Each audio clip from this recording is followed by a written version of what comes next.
Sir, we should like to see Jesus is a question from the Gospel of this Sunday. I want to reflect in particular on the first reading from the prophet Jeremiah. I will return in a moment to that request of the Greeks which began my thoughts. Indeed, it is echoed, prefigured by a similar statement in the first reading, which comes from Jeremiah.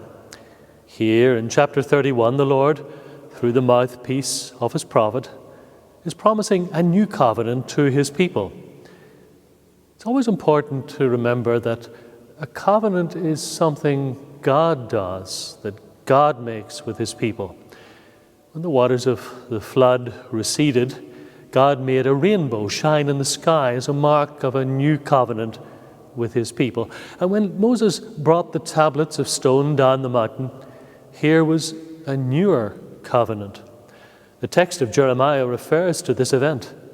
I took them by the hand to bring them out of the land of Egypt. Sadly, through the centuries, God's people did not always keep the covenant. But here's the wonderful thing. This is the good news, that God is always faithful to his people and will keep making a new covenant. And so Jeremiah speaks of a covenant when the Lord will write a new law on their hearts, deep within them. This new law will not need neighbor or brother to encourage, learn to know the Lord. No, they will all know me, the least no less than the greatest. It is the Lord who speaks. When Philip, one of the 12, brings some Greeks to Jesus after they have made their request, Jesus says something very interesting. It's as if this is the final piece of the puzzle. It's the catalyst for something new to happen. Now the hour has come, he says, for the Son of Man to be glorified. Jesus is not thinking here of human glory, the glory of an Olympic medal, winning an Oscar, scoring a cup final goal, or becoming president, but the glory of the cross, when he will accomplish the will of the Father, when he will bring about the salvation of humanity. Unless a wheat grain falls on the ground and dies, it remains only a single grain, but if it dies, it yields a rich harvest.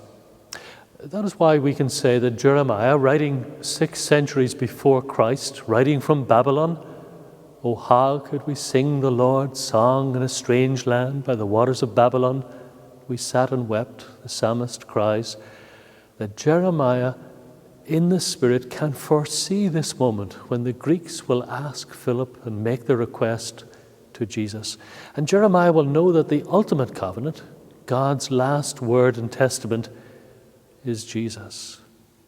The Gospel later speaks of a voice from heaven which confirms the glory of which Jesus spoke.